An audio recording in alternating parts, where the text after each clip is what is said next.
할렐루야. 오늘도 말씀 속에서 우리를 찾아오시는 하나님 만날 수 있기를 축복합니다. 여행을 자주 다니는 분과 그렇지 않은 분의 가장 큰 차이가 있다면 가방을 어떻게 싸는가에 있습니다. 처음 여행하시는 분은요, 가방 쌀 때부터 이것저것 챙기기 마련입니다. 이건 이래서 필요할 것 같고 저건 저래서 필요할 것 같고, 그래서 짐을 챙기다 보면은 가방이 작아요. 그래서 가방의 크기를 더 늘려서라도 더 많은 걸 담아 가려고 합니다. 그런데 정작 여행이 다 끝나갈 때까지 한 번도 써보지 못하고 꺼내보지도 않은 그런 짐들이 많다는 사실을 알게 됩니다. 여러분, 우리 인생도 여행하는 것과 같습니다. 먼 길 갈 때 눈썹도 떼놓고 간다는 말이 있는 것처럼 꼭 필요한 게 아니면 괜한 수고만 더하기 마련이죠. 근데 중요한 것은요, 누구라도 인생은 초행이라는 사실입니다. 여러분 가운데 두 번, 세 번 환생해서 지금 살고 계신 분 아무도 안 계셔요. 여러분의 연령이 어떠하든 처음 우리는 지금 인생을 살고 있습니다. 그런데 우리 인생도요, 종착지에 다다를수록 우리 인생에서 정말 필요한 거 얼마 되지 않는다는 걸 알게 됩니다. 그거 없으면 죽을 것 같던 것도 인생의 그 종착지에 다다를수록 참 부질없구나, 한낱 기호품에 불과하지 않는구나, 우리는 깨닫게 되는 거예요. 여러분, 우리 그리스도인이 더 그렇습니다. 왜냐하면 우리는요, 이 여행의 종착지에서 우리 주 예수 그리스도를 만나기 때문입니다. 우리가 생각하는 그 마지막, 세상 사람들이 생각하는 것과는 차원이 다르기 때문입니다. 무엇보다도 우리는 그 마지막 날 우리의 왕이신 예수 그리스도를 만나게 되는데, 그분은 우리의 전부가 되시는 분인 줄 믿습니다. 그렇다면은 그 마지막을 제대로 준비하기 위해서, 정말 아름답게 우리 주님을 마주하기 위해서 지금 저와 여러분들이 챙겨야 할 것들이 있어요. 그래서 지금 우리의 삶 가운데 던져야 할 질문이 있는데, 그게 과연 무엇일까요? 마케도니아와 아가야 지방을 다닌 바울, 이제 소아시아의 밀레도라는 곳에서 에베소의 장로들을 청하여 말씀을 전하게 됩니다. 에베소 교회를 향한 바울의 고별 설교와도 같습니다. 그도 그럴 것이 다시는 이 에베소 사람들을 보지 못할 것으로 생각했기 때문이죠. 경험해 보신 분들은 압니다. 두 번, 세 번 더 볼 기회가 있는 사람에게는요, 이런저런 불필요한 이야기들도 하기 마련입니다. 잡다한 이야기 늘어놓을 수 있습니다. 그런데 내가 이 사람 언제 두 번 다시 보지 못할 거라고 생각하면, 마지막이라고 생각하면 꼭 필요한 이야기, 군더더기 다 빼고 꼭 필요한 이야기만 하려고 할 거예요. 무엇보다 바울 역시 이제 자기의 삶과 사역을 정리해야 될 시점이기도 합니다. 게다가 지금 예루살렘을 향해 가고 있는데 거기서 어떤 일이 있게 될지 알 수 없는 상황이에요. 그렇다면 지금 이 에베소 장로들을 청하여 메시지를 전하고 있는데, 어쩌면 바울의 유언과도 같은 그런 고별 설교 아닐까 싶습니다. 그래서일까요? 바울은 지난 3년 동안 자기가 이 에베소에서 어떻게 지냈는지, 지난 과거를 회고하면서 전체적인 그 분위기가 굉장히 무겁고 또 비장한 그런 느낌을 주는 메시지를 전하고 있어요.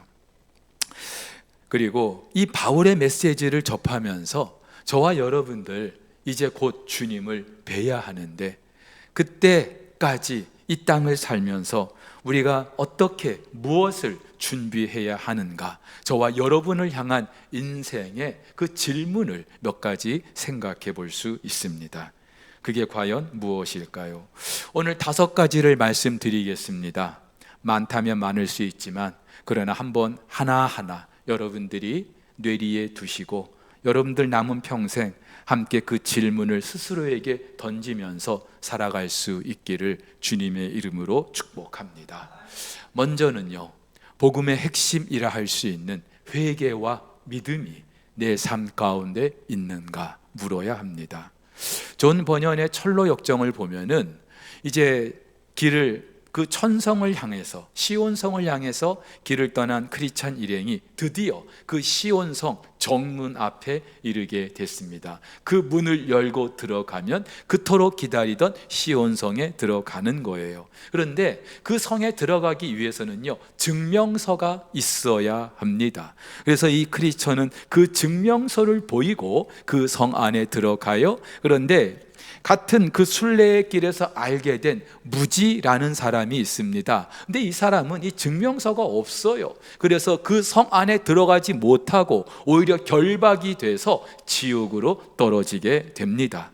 복음서를 보면은 예수님께서 그 비유 가운데 혼인잔치 비유를 자주 말씀하시죠. 그러면서 혼인잔치에 초청을 받았는데 준비된 예복이 없어서 들어가지 못하고 오히려 바깥 어두운 데 던져지고 슬피 울면서 이를 가는 사람들이 있다고 하는데, 바로 이 무지 같은 사람이 거기에 해당되는 거예요.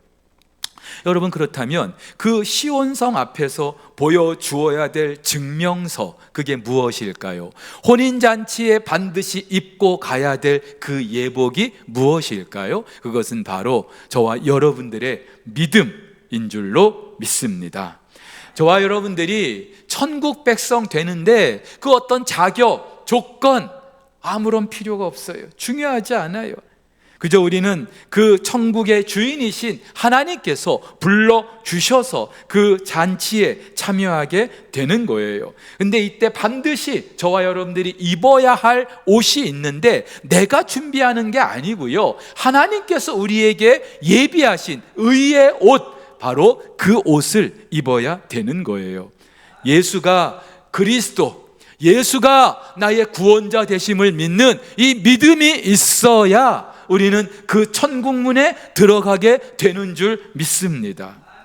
여러분, 예수를 만난 이후 바울의 삶은 복음을 빼놓고는 말할 수 없어요. 그 복음을 듣고 예수가 그리스도이심을 알게 됐고 믿게 됐고, 또 그 복음을 위해서 자기의 평생을 헌신했기 때문이죠. 근데 그 복음의 핵심이 무엇입니까? 다른 거 아니에요.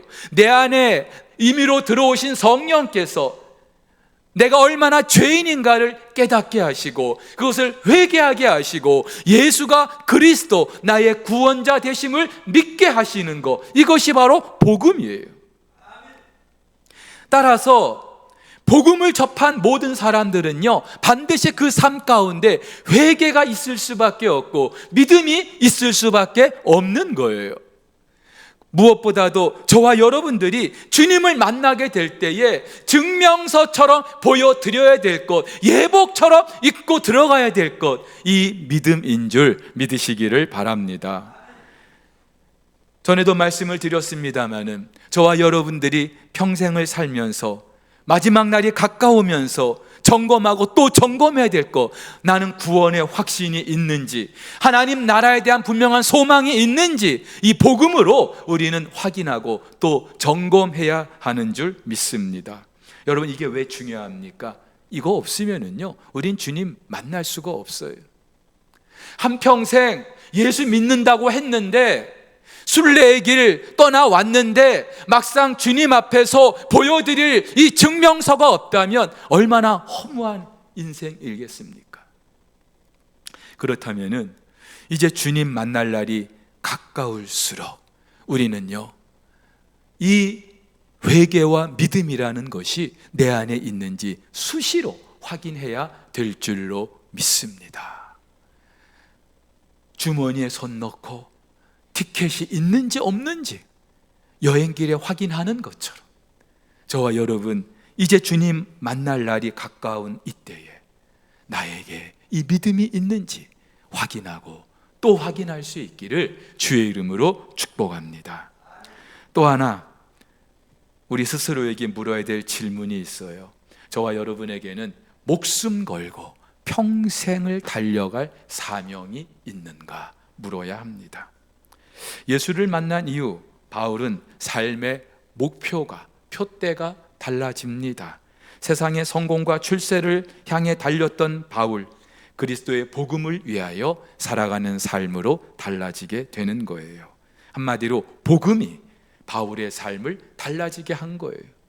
따라서 저와 여러분들 살면서 과연 내가 복음을 들은 사람인가, 이것을 점검하면서 우리는 반드시 또 하나 점검할 수밖에 없는 거, 나는 이 복음이 이끄는 대로 내 삶을 살아가고 있는가, 그것을 위해서 내 목숨까지 아깝지 않다라고 고백할 수 있는가. 빌립보서에서 바울은요, 표대를 향하여 하나님이 부르신 그 부름의 상을 위하여 달려간다고 말하고 있습니다. 바울이 빌립보서를 기록했던 때는요, 적어도 그의 나이 50대 후반일 거라고 사람들이 이야기합니다. 20대 초반에 예수를 만났어요. 그리고 어느덧 30여 년의 세월이 흘렀습니다. 그 30여 년의 세월, 바울은 복음을 위해서 살았어요. 여러분, 뭘 해도 30년 정도 하면은 장인 소리, 달인 소리 듣지 않습니까? 그렇기 때문에 로마의 감옥에 있는 바울, 빌립보 교회 성도들에게 편지를 보내면서 저는 이만하면 다 살았습니다.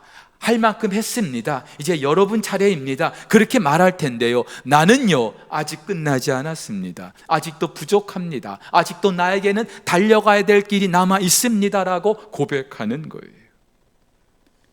여기서 달려간다라고 할 때 이 동사는요, 장거리가 아니라 단거리 경주를 달리는 그 선수처럼 죽을 힘을 다해서, 있는 힘을 다해서. 여러분, 마라톤 경기 한다면은 좀 슬슬 그렇게 달려도 될 거예요. 근데 100m 경기를 해야 합니다. 출발 신호와 함께 죽을 힘을 다해서, 있는 힘을 다해서 달려야 되지 않겠어요? 바울이 지금 그렇게 살고 있다는 거예요. 30여 년 예수님 만나고 나서 복음을 위해서 그토록 헌신했는데 내 남은 인생도 그렇게 달려간다고요. 저와 여러분들도 그렇게 살아야 하는데요, 그래야 할 이유는 우리에게 주어진 시간이 이제 얼마 남지 않았기 때문에. 제가 얼마 전에 걷기가 얼마나 중요한가, 걷기의 유익함에 대해서 말씀을 드렸는데, 걷는 정도가 아니라 평생 달렸던 사람이 있습니다. 무라카미 하루키라는 일본 작가인데요, 매일 10km씩 달렸다고 합니다. 그래서 매주 60km 이상 달렸던 사람이에요. 조금이라도 걷지 않았던, 무조건 달렸던.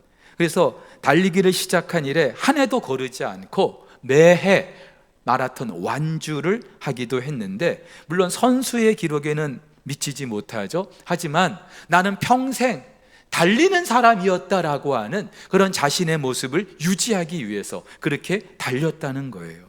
그러면서 그가 죽고 나서 묘비에 남기고 싶었던 말이, 적어도 최후까지 걷지는 않았다. 적어도 최후까지 걷지는 않았다라는 그런 마지막 묘비에 말을 남기고 싶었다는 거죠. 무슨 말이에요? 달리는 그 자체가 아니라 무슨 일을 해도 내가 대충 허투루하지 않았다는 것을 남기고 또 보여주고 싶었다는 거죠. 바울이 그랬다는 거예요. 저와 여러분도 그래야 하는 줄 믿으시기를 바랍니다. 여러분, 저와 여러분들 역시 달려가야 될 그 표대는요 이미 정해져 있어요. 내가 정하는 게 아니에요. 내가 이것을 위해서 달려야 되겠다, 내가 선택하는 게 아니에요. 예수를 만난 사람은 누구라도 우리가 평생, 그것도 목숨을 다해서 달려가야 될 사명이 있는 줄 믿으시기를 바랍니다. 이것은 내가 좋으면 하고 싫으면 안 하고 그런 게 아니에요. 누구라도 이 사명을 위해서 달려가야 돼요. 지금 우리는 그 사명이 있냐고요? 그 사명을 향해서 달려가고 있냐고요? 무엇보다 중요한 것은요, 이제 하나님께서 우리를 심판하실 것인데 바로 그것을 두고 너는 한평생 이 표대를 향하여 얼마나 잘 달려왔느냐 우리를 평가하실 텐데, 그때 우리가 주님 앞에서 무엇을 보여드릴 수 있겠습니까?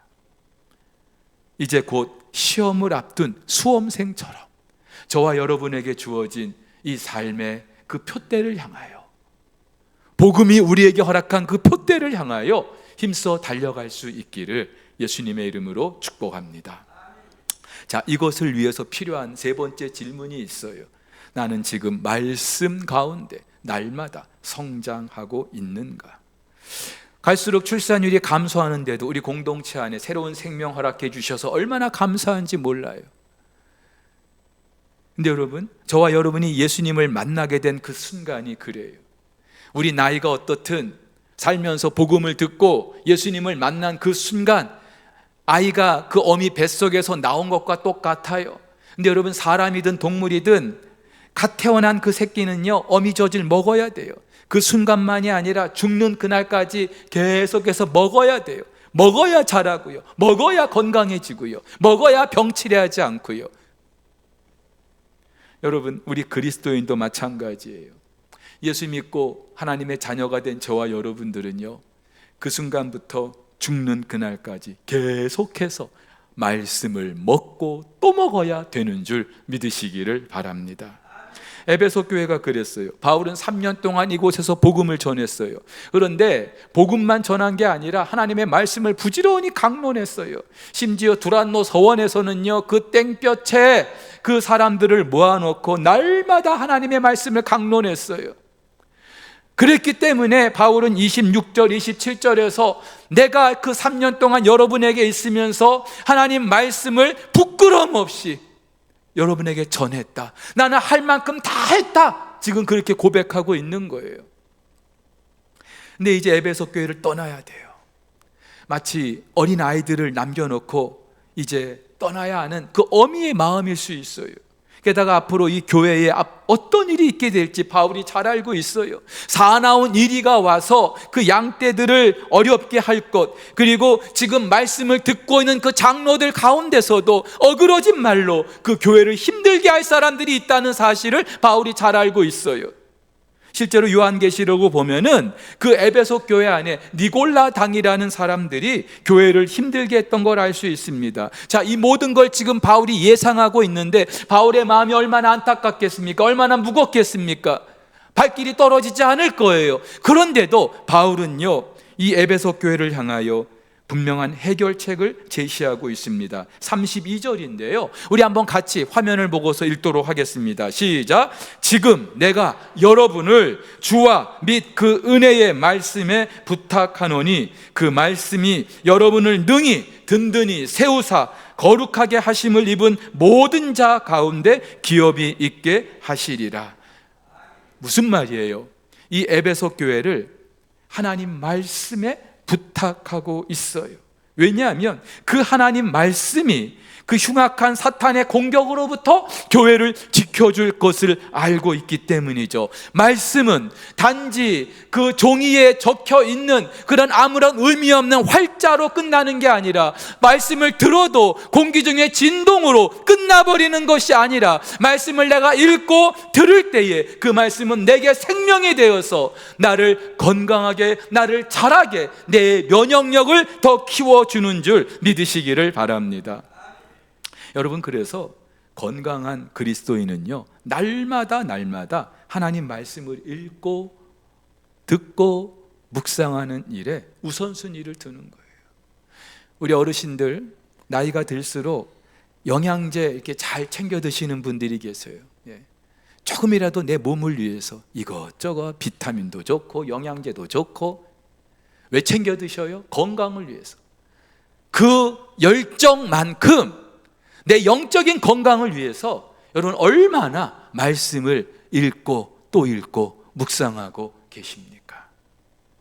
여러분, 이 말씀이 왜 중요한가 하면은, 그래야 첫 번째 드렸던 그 질문, 나는 지금 주님을 뵈야 하는데 내 안에 과연 이 회개와 믿음이 있는가? 말씀을 묵상하면서 내가 정말 죄인이구나, 어쩔 수 없는 죄인이구나, 정말로 예수의 복음 아니면 나는 정말로 소망이 없는 존재이구나 알게 되는 거예요. 그래서 더 그리스도의 그 십자가를 붙들게 되는 거예요. 말씀을 묵상하면서 내 삶의 푯대가 정말로 내가 세운 것이 너무나 부질없구나, 그러면서 다시 한번 내 삶의 푯대를 그 말씀에 맞추어 정하게 되는 줄 믿으시기를 바랍니다. 여러분, 이것이 저와 여러분의 삶의 그 마지막 아름답게 하는, 마무리하는 원동력이 되는 거예요. 여러분, 주변에 끝이 좋은 분들이 있어요. 아무리 한때 잘 나가더라도요, 끝이 안 좋게 끝나는 사람들 너무나 많아요. 그런데 정말로 그 끝이 좋은 분들 가만히 여러분들 살펴보세요. 평생 배우기를 그치지 않았던 분들, 손에서 책을 놓지 않았던 분들이에요. 우리 그리스도인들도 마찬가지예요. 뭐 한때 믿음 좋았단 말 들을 수 있어요. 한때 이런저런 직분 가지고 봉사할 수 있어요. 그러나 마지막 순간까지 우리의 마지막이 아름답기 위해서는요, 도리 없어요. 날마다 말씀과 동행해야 하는 줄 믿으시기를 바랍니다. 예배에 참석하지 않고 빠지지 않는 것은요, 예배에 빠지지 않는 건 이건 당연하고요. 교회 안에 이런저런 양육 과정이 있을 때 못 이기는 척 해서라도 참석하세요. 쉽지 않죠. 몇 주 동안 그 양육 과정 참여하는 거 좋은 사람들이 누가 있겠어요. 하지만 그 과정을 통해서 여러분들이 깨닫지 못했던 것들을 알게 되고 여러분의 인생을 말씀 안에 더 든든히 세워가게 되는 줄 믿으시기를 바랍니다. 여러분, 명심하십시오. 내 마지막이 어떻게 끝날 것인가, 그것을 판가름할 수 있는 중요한 잣대, 지금 내가 말씀 안에 얼마나 거하고 있는가. 네 번째 질문이 있습니다. 받기보다 베풀기를 즐기는 신앙의 모범이 있는가. 고별 설교를 마무리하던 바울이 뜬금없이 자기를 변호하는 듯한 메시지를 전합니다. 나 지금까지 누구의 은이나 금이나 의복을 탐낸 일 없습니다. 왜 바울이 이런 말을 하는 걸까요? 아마도 당시에 바울이 지금 그 유럽 교회가 거두어준 그 헌금을 가지고 예루살렘을 향해 가고 있잖아요. 근데 아마도 누군가 바울이 그 헌금 일부를 횡령했을 것이다, 유용했다, 그런 소문을 낸 사람들이 있었던 것 같아요. 근데 여러분, 언제라도 누구라도 이런 모함 받을 수 있고 음해가 있을 수 있어요. 그러면 바울은 자기가 결백하다는 걸 지금 강조하기 위해서 이런 말을 하는 걸까요? 아니에요. 사실 바울과 같은 교회 영적 지도자들, 당연히 교회가 그 생계를 책임져야 했습니다. 근데 바울은요, 오히려 자기가 직접 손으로 천막 만드는 일을 통하여 사역에 필요한 경비를 충당했고 또 공동체 어려운 사람들을 도왔다라고 말합니다. 그러면서 주는 것이 받는 것보다 복이 있다라고 하는 예수님 말씀을 전하고 있어요.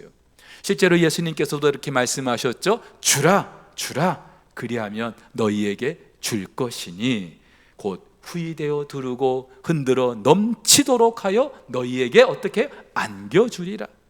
너희가 헤아리는 그 헤아림으로 너희도 헤아림을 도로 받을 것이니라. 여러분, 주는 것이 받는 것보다 복이 있다고 말씀하셔요. 우리는 받아야 복을 받았다 그렇게 말하지 않습니까? 근데요, 성경적인 원리는 주는 것이 복이 있다고요. 왜 그럴까요? 줘본 분들은 알아요. 베푸신 분들은 알아요. 그때 그 하나님 주시는 기쁨이 어떤지 잘 알아요. 그래서요, 베푸는 사람들이 더 베푸는 거예요. 왜? 그 기쁨을 알기 때문에. 그리고 하나님이 가만히 안 계셔요. 그렇게 베푸는 사람에게 또 갚아주셔요. 왜냐하면 여러분, 하나님은요, 저와 여러분들에게 복을 주고자 하시는데 반드시 사람이라는 매개체를 통하여 주시는 분이에요. 그런데 내가 그 매개체 역할을 감당하지 못한다면, 통로 역할을 하지 않고 나에게서 꽉 막혀버리면 하나님은 더 이상 나라는 그 통로를 쓰실 수가 없는 거예요. 그런데 주는 족족 누군가에게 흘려보내면서 하나님 그 통로 역할을 잘 감당하고 있다면요, 계속해서 부어주시는 거예요. 여러분, 이런 은혜를 누릴 수 있기를 주의 이름으로 축복합니다. 강원도 정선에 사셨던 이인옥 할머니라는 분의 이야기입니다. 돌아가시기 전까지 기초생활수급비로 살면서도 평생 일궜던 땅, 재산 다 기부하고 탄광촌에서 아이들을 챙겼던 분인데, 돌아가시고 나서도 많은 사람들의 그 뇌리에 남아있는 정말로 아름답게 그 삶을 사셨던 분의 모범이 되는 분이에요. 근데 이분이 한마디 말을 남겼는데 이게 명언입니다. 어떤 말씀을 하셨냐면, 돈은 똥이다. 돈은 똥이다. 쌓아놓으면 악취가 나지만 뿌리면 거름이 된다. 여기 정말 맞지 않습니까? 돈은 똥이다. 쌓아두면 쌓을수록 악취가 나지만 뿌리면 거름이 된다.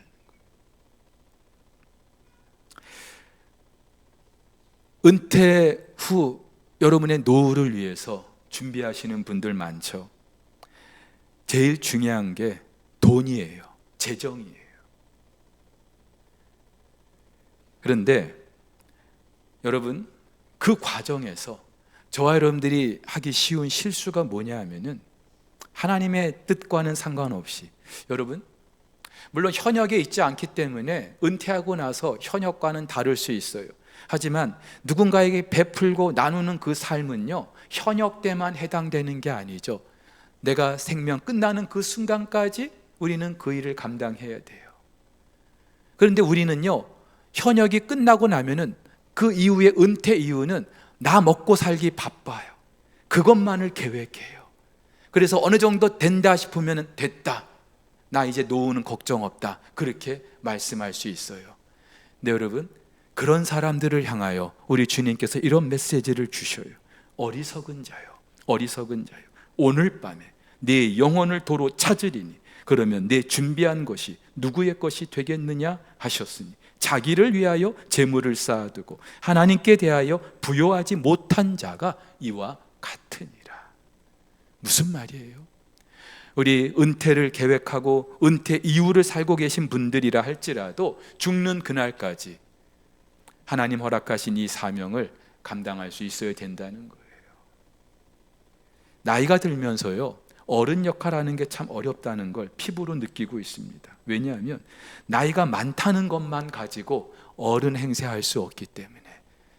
나이 많기 때문에 어른 행세하면 꼰대라고 불러요, 젊은 사람들이. 근데 여러분, 어른은 무언가 본이 돼야 하고 또 삶에 도전을 줄 수 있고, 야, 저분을 보면 참 배울 게 많아, 그런 도전이 있어야 되지 않겠어요? 여러분, 바라기로는 저와 여러분들의 그 장례식 때, 저와 여러분들의 사진이 있는 그 빈소를 누군가 찾았을 때 그냥 생각 없이 부의금 넣고 육개장 한 그릇 먹고 그냥 자리를 떠버리는 그런 인생이 아니라, 저와 여러분들의 그 영정 앞에서 이분의 삶이 어떠했는지 한번 반추해보고, 이분의 삶이 나에게 주는 그런 메시지를 들어보고 그것을 가슴에 새길 수 있게 해주는 그런 삶을 살아갈 수 있기를 예수님의 이름으로 축복합니다. 마지막 하나 더 있습니다. 저와 여러분에게는 평생 함께할 기도의 동역자가 있습니까? 남자가 나이가 들수록 필요한 게 있답니다. 첫째는 아내이고요, 둘째는 부인이고요, 셋째는 마누라라고 합니다. 근데 여자는 다르대요. 여자가 나이 들수록 필요한 거는요, 첫째는 돈이고요, 둘째는 건강이고요, 셋째는 친구라고 합니다. 근데 여러분, 남자든 여자든 나이가 들면 들수록 필요한 게 친구인 것 같아요. 함께할 사람들이 있다는 거. 왜냐하면은 나이가 들수록 내 주변에 함께했던 사람들이 하나둘 나를 떠나기 때문이죠. 근데 이것도 평소에 젊었을 때 잘 베풀어야 나이가 들어도 내 곁에 친구가 있을 수 있는 거예요. 근데 여러분, 우리 그리스도인들은 얼마든지 믿음 안에서 서로의 삶을 나누는 동지를 만들 수 있습니다. 에베소의 장로들을 향하여 메시지를 전하고 나서 바울은 그들과 함께 무릎을 꿇습니다. 기도합니다. 다 크게 울고, 그리고 바울의 목을 안고 입을 맞추었다고 합니다. 근심하면서 배를 타기까지 바울을 전송했다고 합니다. 정말로 바울과 이 에베소 장로들과의 관계가 얼마나 끈끈했는가를 알 수 있어요. 여러분, 이때 바울이 무엇을 기도했을까요? 또 이 에베소 장로들은 누구를 위해서 기도했을까요? 비록 이제 이 바울과 에베소 사람들은 떠나긴 합니다만은 몸은 떨어져 있어도 여전히 그리스도 안에서 한 지체라는 그런 사실을 알게 됐을 거예요. 그 어떤 상황에서도 외롭지 않았을 거예요. 두렵지 않았을 거예요. 기도의 동역자가 바로 그런 거예요. 자, 그런 면에서 여러분에게 한 가지 여쭤보겠습니다. 여러분의 지금 급한 일이 생겼어요. 그런데 누구에게 기도 부탁을 할 수 있는 사람이 얼마나 됩니까? 나에게 지금 문제가 생겼어요. 내 힘으로는 안 돼요. 그래서 누군가에게 기도를 부탁하고 싶은데 누구에게, 그게 몇 명이나 되는지 한번 세하려 보셨습니까? 외람됩니다만 이만큼 살아보니까, 목회를 해보니까 삶의 가장 든든한 후원은요, 기도밖에 없어요. 우리 선교사님들이 종종 그런 말씀을 해주셔요. 목사님, 석포교회의 기도로 저희들이 살고 있습니다. 석포교회가 우리를 위해서 기도하고 있다는 것을 피부로 느끼고 있습니다. 근데요, 정말로 기도의 동역자들이 있는 사람들은요, 그 기도의 힘을 경험하는 사람들은요, 아, 누군가 지금 나를 위해서 기도하고 있구나 느껴져요. 근데 이게 없는 사람들은요, 한평생 살기는 살았는데 그냥 모래 위에 집을 세운 것과 같은 거예요. 그렇다면 어떻게든지 기도 제목을 나눌 수 있는 그런 기도의 동역자들 만들어야 돼요. 어떻게 만들어요? 근데 이것도요, 물질을 베푸는 것과 똑같아요. 내가 누군가를 위해서 기도를 해 주어야 그 사람도 나를 위해서 기도해 줄 거 아닙니까? 그렇죠? 자기는 평생 기도 한 번도 안 하면서 누군가 나를 위해서 기도만 해 주기를 바라는 그 놀부심보죠. 그래서 여러분, 우리 그리스도인들은, 성숙한 그리스도인들은 신앙생활을 하면 할수록 기도의 지경이 넓어져야 돼요. 여러분의 기도 노트에 시간이 지나면서 나 중보할 사람들이 자꾸만 쌓여가야 돼요. 그래야 여러분들도 누군가에게 기도 부탁할 수 있는 거예요. 교회 안에 우리 목장 모임 시작했는데 구색 갖추려고 한 거 아니에요. 그렇게라도 모여서 삶을 나누고 기도의 제목을 나누고 함께 기도하다 보면은요, 언제라도 기도 부탁할 수 있는 거예요. 동역자가 되는 거예요. 교회 안에 양육가정이 더 그래요. 여러분, 특별히 제자반은요, 1년을 같이 얼굴을 마주 봅니다. 이것 때문에 많은 분들이 망설이고 못하겠다, 안 하겠다 그러는데 몰라서 그러는 거예요. 그렇게 1년 하고 나면은 힘들죠. 그런데 그렇게 1년 하고 나면은 그 관계가요, 평생 동지가 되는 거예요. 이분들 지금도 카톡방 만들어가지고 무슨 일 있으면 기도 제목 올려요. 기도해달라. 아무한테나 그럴 수 있겠습니까? 여러분, 그래서 정말 저와 여러분들의 마지막이 아름답기 위해서는요, 이거 챙겨야 돼요. 나는 지금 기도의 동역자가 얼마나 되는가. 러시아의 문학가였던 니콜라이 고골이라는 사람이 외투라는 단편 소설을 지었는데, 주인공 아카키 예비치라는 사람은요, 관청에서 하루 종일 서류 정리하는 그런 허드렛 일을 하는 하급 직원이에요. 소심하고 융통성도 없고 처세술도 없고. 근데 이 사람에게도 한 가지 고민이 있었는데, 이제 곧 추운 겨울을 나야 하는데 옷이 없는 거예요. 외투가 없는 거예요. 입고 있는 옷은 너무 낡아가지고 더 이상 입을 수가 없고 새 외투를 준비해야 되는데 이 값이 만만치 않아. 넉 달치 월급을 모아야 살 수 있을 정도예요. 그래도 어떡합니까? 겨울을 나야 되는데. 그래서 이 아카키 예비치라는 사람이 넉 달 동안 아끼고 전기도 아끼고 밥도 때로는 거르고, 그래서 돈을 모아가지고 드디어 그 외투를 샀어요. 얼마나 기분이 좋을까요? 그것을 입고 얼마나 날아갈 듯 했을까요? 근데 그러던 어느 날 밤길을 걷다가 그만 강도에게 그 외투를 빼앗겨 버립니다. 얼마나 속상했을까요? 반미치광이처럼 그 외투를 찾기 위해서 수소문을 하는데 사람들이 누가 거들떠나 봅니까? 결국 병이 났어요. 시름시름 앓다가 죽었어요. 그런데 그가 죽고 나서 그 동네에 이상한 소문이 돌기 시작했어요. 밤마다 밤거리에 귀신이 나타나서 사람들의 외투만 벗겨간다는 그런 흉흉한 소문이 돌기 시작하는 거예요. 얼마나 이 사람이 억울했는지 죽고 나서 유령이 돼가지고 사람들의 외투만 벗겨가는 거예요. 19세기 러시아의 그런 사회상을 고발하는 그런 소설인데요, 삶의 목표가 달랑 외투 한 벌이었던 그 주인공을 접하면서 우리 인생이 얼마나 헛된가, 외투 한 벌 때문에 세상을 다 가진 것처럼 그렇게 기뻐했는데 그 외투를 빼앗기고 나니까 세상을 다 잃어버린 것처럼 그렇게 사는 인생 얼마나 많습니까? 혹시 나는 어떤가? 나는 그렇게 살고 있지 않은가? 사랑하는 우리 성도 여러분, 우리의 마지막 소리 소문 없이 다가오고 있습니다. 우리의 나이가 어떻든 중요하지 않아요. 그 마지막은요, 우리 코앞에 있어요. 근데 그 마지막, 내가 어떻게 주님을 맞이할 것인지, 오늘 말씀드린 그 5가지 질문, 그 마지막을 준비하게 하는 답이 될 거예요. 하나님과 사람 앞에 아름다운 마지막 준비할 수 있기를 예수님의 이름으로 축복합니다.